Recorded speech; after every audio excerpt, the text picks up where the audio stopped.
Bonjour, bienvenue dans Mobility TV autour des loueurs courte durée. Alors c'est un secteur en pleine mutation, c'est ce qu'on va voir avec nos invités.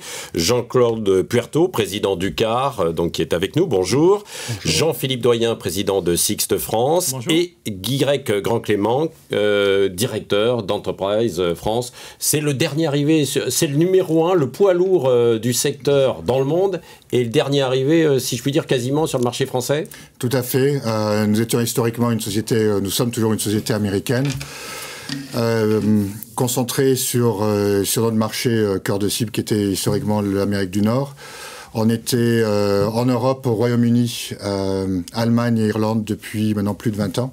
Mais c'est vrai que notre présence sur le marché français, à travers le rachat de Citer, et Atesa d'ailleurs en Espagne au groupe PSA est plus récent et date de 6 ans. Ça veut dire qu'il y a toujours de l'avenir en France alors? Absolument, plein de potentiel. Plein de potentiel. On va voir effectivement.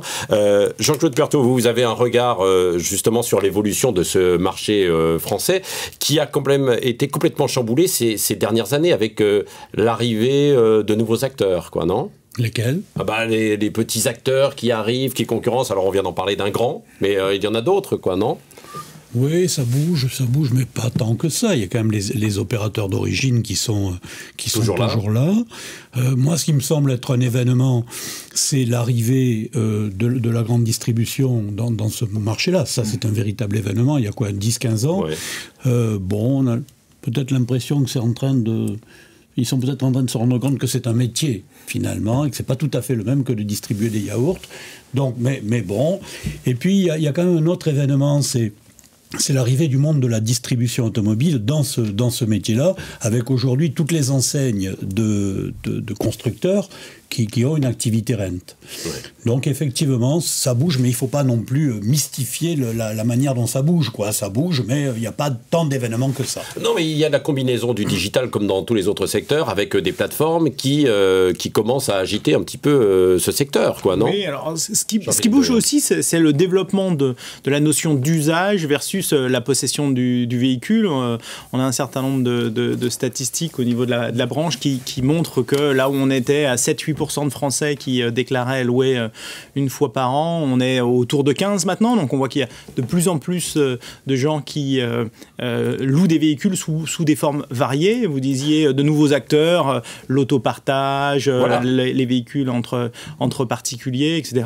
Donc qui sont à la fois portés par des startups, mais aussi par les acteurs traditionnels qui, eux aussi, comme Sixt par exemple, proposent des solutions, par exemple, d'accès aux véhicules en libre service, comme on en parlera peut-être tout à l'heure. Oui, quelles sont les formules qui aujourd'hui on le vend en poupe alors pour les particuliers ou les entreprises? Probablement l'accès en libre service est l'événement technique majeur des mois et des années qui viennent. Oui, absolument. Donc un accès, je pense, un accès aux véhicules grâce à une technologie qui est différente et beaucoup plus souple que ce qu'on pouvait voir jusqu'auparavant. Donc sur le marché affaires, d'une certaine manière, en particulier pour des grands groupes qui peuvent avoir des usines, des établissements sur lesquels, plutôt que d'avoir une flotte de véhicules, plutôt un moyen plus flexible d'avoir accès à des véhicules de location. Et après, plus, oui, sur du particulier avec l'autopartage. Oui, mais davantage sur le monde des entreprises, quoi, et des affaires, peut-être, non? Non, je ne crois pas. Il y a l'autre forte tendance, alors c'est un petit peu tarte à la crème de le dire, parce que ça date pas de 2017, mais c'est la digitalisation. De plus en plus, le parcours client, il est intégralement fait sur votre smartphone. Et les premiers à s'y mettre, c'est plutôt les particuliers. Ouais. On constate que c'est souvent les particuliers qui vont adopter de nouvelles technologies. Mais évidemment, nos clients entreprises suivent le rythme également. Et donc, on a de plus en plus de clients entreprises qui sont effectivement intéressés à des solutions comme les véhicules en autopartage. Ça veut dire qu'il a fallu s'adapter et innover ces derniers temps et encore aujourd'hui, Jean-Claude Puerto, quoi. Hein. Oui, je crois que ce que vous disiez est vraiment très important. Le pourcentage des Français, mais des Européens, c'est vrai aussi, qui font appel à la location de voitures, augmente sans cesse. Donc ça, c'est vraiment très important. Ensuite, vous avez des technologies qui apparaissent et qui rendent possible la location dans des circonstances auxquelles on n'avait pas l'habitude. Ouais. Vous pensez à quoi? Non, mais en dehors des horaires de l'agence, ailleurs que dans l'agence. Et ça contribue à aussi ouvrir le marché. Donc je crois un marché qui est en train de grandir. Le nombre d'acteurs va augmenter. Les acteurs traditionnels auront toujours leur place, Il y en a qui vont mourir au passage ou pas? Je sais pas, vous savez, dans un marché qui grossit, c'est quand même plus facile. Oui. Hein, moi, je suis pas inquiet pour le marché de la location. Je trouve que la voiture partagée, et nous, les loueurs, on est quand même les premiers fabricants de voitures partagées. On partage nos voitures. Hein, mais on est des partageurs de voitures. C'est vraiment l'essence de notre métier. Je crois que quand on sait faire ce métier dans le monde qui nous arrive, on est pas mal lotis. Hein, donc, et ensuite, il y a des nouveaux acteurs, et ça c'est très bien, parce que si on n'avait pas ces nouveaux acteurs, on ne serait pas capable de prendre le marché. Des nouveaux acteurs qui vous obligent, qui nous obligent à innover, qui nous obligent à chercher de nouveaux marchés, qui nous donnent l'opportunité aussi d'attaquer de nouveaux marchés. Donc oui, absolument. Après, la technologie est pour nous un moyen, d'offrir un meilleur service à nos clients. Ça peut être effectivement d'avoir un meilleur accès aux véhicules, des accès auxquels ils ne pouvaient pas avoir, par exemple, auparavant, en dehors des heures d'ouverture de l'agence. Effectivement, c'est un exemple. Mais aussi, par exemple, ce que nous avons lancé, nous, chez Enterprise en France, en 2017, c'est l'allocation à travers une tablette pour nos propres agents, qui nous permet finalement de sortir de notre agence de location de voitures, d'aller directement sur un parking. Tout ça, pour moi, la technologie nous permet d'offrir un meilleur service à nos clients. Ça, je pense que c'est important. Et ça diminue les coûts, peut-être, quoi. C'est-à-dire que vous êtes ouvert non-stop et ça diminue un petit peu vos coûts, ou pas, non, en effectif, ou alors au contraire? Non, alors moi je crois beaucoup, mais c'est un avis personnel. Parce que géographiquement, vous avez besoin toujours d'être présent, quand même. Quoi. Il faut aussi se rappeler qu'il y a une partie du marché qui est non négligeable, qui est dédiée à des clients qui viennent rarement. Dans nos agences, à commencer par des touristes internationaux qui, eux, auront toujours besoin d'être accompagnés dans la prise en main du véhicule. Donc, je crois qu'on va effectivement, grâce au développement des nouvelles technologies, avoir un marché qui va croître. Parce qu'aujourd'hui, un exemple, une des contraintes pour nos clients dans nos métiers historiques, c'était pour le client de devoir se déplacer, venir dans nos agences. Aujourd'hui, effectivement, il peut avoir accès aux véhicules en dehors des heures d'ouverture de l'agence. Demain, avec le véhicule autonome, on pourra lui livrer sans chauffeur. Aujourd'hui, évidemment, on a tout un arsenal de dispositifs qui permettent de livrer le véhicule avec le chauffeur. Et donc, tout ça simplifie la mobilité. Et je crois qu'on bénéficie plus largement aussi du fait qu'on n'est plus, enfin en tout cas chez Sixt, ça fait de nombreuses années qu'on affirme ne pas être un loueur de voitures. On est un prestataire de solutions de mobilité. On propose des solutions de véhicules sans chauffeur, avec chauffeur, de la location à la minute, l'autopartage, jusqu'au leasing, la location longue durée. Et on a beaucoup d'acteurs qui gravitent autour de ce secteur de la mobilité qui finalement grossit. Alors c'est à la fois challenging parce qu'on a de nouveaux concurrents qui apparaissent et en même temps ça ouvre de beaucoup d'opportunités. Avec les implantations, toujours évidemment c'est capital, dans les nœuds de transport, il y a de la place pour tout le monde là, je pense aux grands aéroports évidemment, aux grandes gares. Alors moi, c'est moins mon métier que pour vous. Je connais moins bien le marché du déplacement, je connais mieux le marché de la proximité, probablement. Dans la proximité, incontestablement, nos réseaux ont un rôle très important à jouer. Je crois que le partage automobile, c'est d'abord des enjeux de sécurité. Et que pour relever ces enjeux de sécurité, la proximité, nos réseaux de proximité ont un rôle très important. Sécurité, c'est-à-dire, vous voulez... La sécurité, c'est la capacité à fournir une voiture qui va pas être complètement tordue et faire prendre des risques aux gens qui vont la conduire. Et d'un autre côté, la sécurité qui concerne les clients qui vont prendre nos véhicules. On sait bien qu'ils ne sont pas tous fiables. Et là, je crois qu'on a un rôle très important à continuer à jouer, mais sur des volumes plus importants. Avec les constructeurs, vos relations, l'ensemble des distributeurs et constructeurs, pour avoir toujours un parc roulant, comme vous le dites, de qualité? Une relation à long terme, mais qui doit être diversifiée. Compliqué? Compliqué, non, pas forcément, avec des hauts et des bas comme toute relation, et surtout une relation qui est diversifiée. Alors, les bas nous intéressent, c'est-à-dire? Les bas nous intéressent, les bas vous intéressent. Ça peut être sur les quantités, ça peut être sur le mix de véhicules, ce genre de choses. Mais après, c'est une relation qui est sur du long terme. Ça peut être sur le mode d'achat. Nous, on est plutôt sur un mode d'achat, ce qu'on appelle à risque, c'est-à-dire acheter nos véhicules pour les revendre après nous-mêmes. Après, on est plutôt sur un mode d'achat, je pense, sur le marché français de manière générale, sur du buyback. Et puis c'est une relation aussi qui doit être diversifiée, c'est-à-dire travailler, je pense que nous en France, on travaille avec une dizaine ou une douzaine de constructeurs différents. Oui, c'est ça, il faut s'ouvrir à tous. Oui, alors moi je dirais relation partenariale. Nous on a évidemment besoin des constructeurs, puisque c'est eux qui nous fournissent les véhicules qu'on propose à nos clients, et eux ont besoin aussi des prestataires de mobilité au sens large, des loueurs courte durée en particulier. Rares sont les métiers qui sont capables d'accompagner par exemple les constructeurs en mettant à la route plusieurs milliers de véhicules du dernier modèle du constructeur. Donc on a un effet d'entraînement, sans compter le fait que nos clients peuvent venir tester le véhicule dans nos agences et ensuite se rendre en concession. Ça arrive beaucoup plus qu'on le croit. On a régulièrement des gens en agence qui viennent nous voir et on est d'ailleurs capable aussi de le valoriser dans notre relation avec les constructeurs. Et puis ensuite, quelle meilleure publicité que d'avoir des véhicules qui sont sur la route.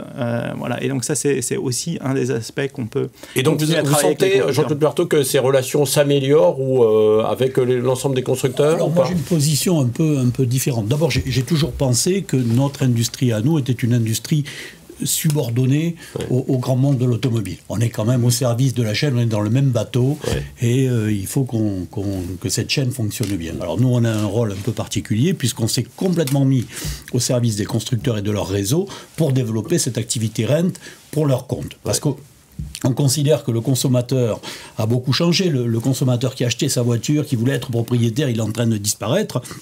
On est en face d'un consommateur qui veut l'usage et je crois que les réseaux constructeurs ont un vrai rôle à jouer dans ce domaine-là. Donc on s'est, nous, complètement mis au service des constructeurs et de leur réseau pour qu'ils jouent un rôle dans ce domaine-là.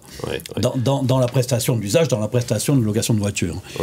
Parce qu'il y a de la part du public, ce que vous disiez, la volonté d'avoir des véhicules de qualité, mais aussi les derniers modèles qui sont sur le marché. C'est-à-dire qu'il y a un turnover qui est quand même assez fort. Absolument. Et je pense que ce que dit Jean-Philippe est important pour les constructeurs. L'industrie de la location de voitures est un moyen pour des clients potentiels d'essayer un véhicule. C'est une vitrine. C'est une vitrine. Vous devriez être payé, en fait, c'est ça. Ce que vous dites, c'est le message que vous faites passer aux constructeurs.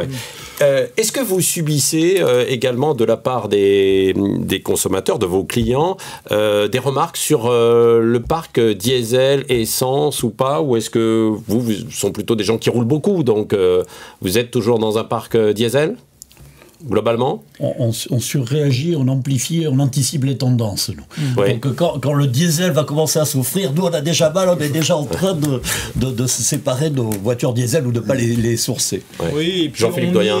Alors, notre métier, en tout cas dans la relation partenariale qu'on évoquait tout à l'heure avec les constructeurs, évidemment se pose la question, chez Sixt par exemple, on est dans un modèle 100% buyback, on garde nos véhicules 6 mois et ensuite on les revend aux constructeurs. Donc la capacité pour le constructeur de revendre ses véhicules sur le marché d'occasion, c'est évidemment un élément important de notre discussion au moment où on achète les véhicules. Et donc, les constructeurs eux-mêmes nous incitent quelque part à augmenter, en tout cas à diminuer la part de diesel dans nos parcs. Et on a quand même vu sur les 2-3 dernières années la part du diesel en France dans notre activité baisser significativement. Oui.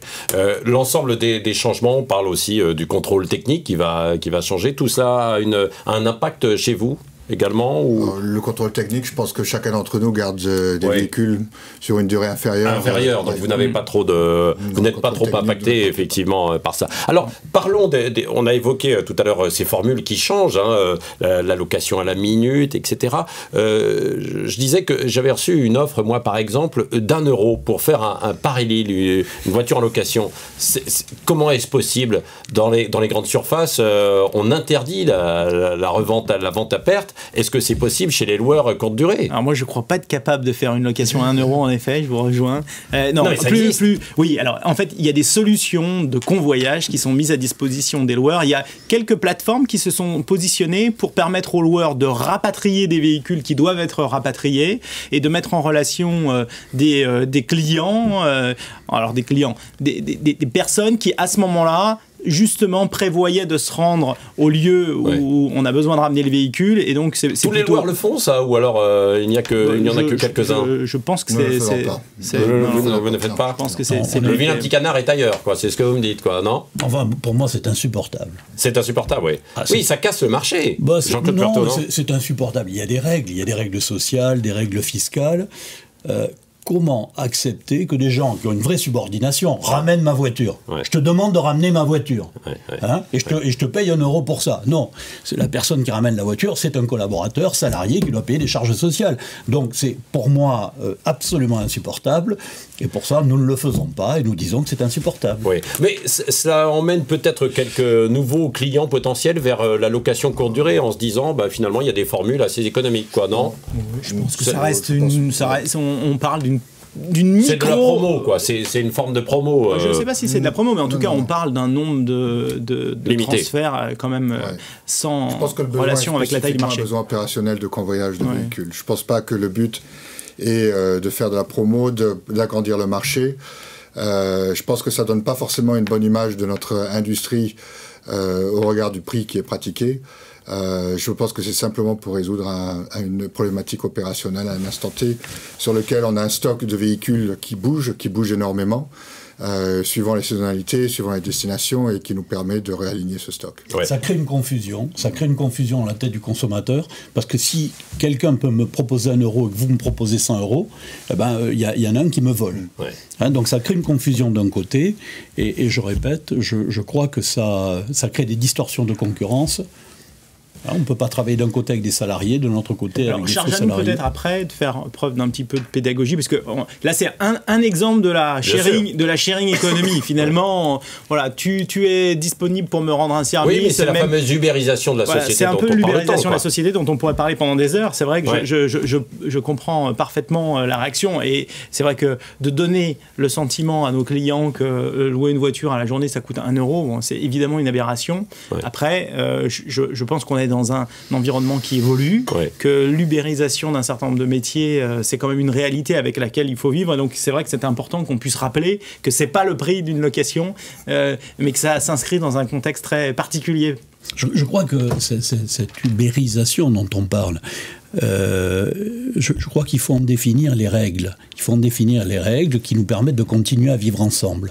Je suis pas dans une position rétrograde. Je suis pas en train de regarder dans le rétroviseur en me disant tout ça, c'était mieux avant. Je suis pas en train de dire ça. Je dis il faut en définir les règles, et nous, la profession, je crois qu'on doit contribuer à en définir les règles. Vous êtes autour de la table. Il y a un Français, un Allemand et un Américain, donc on peut essayer de définir certaines règles, non?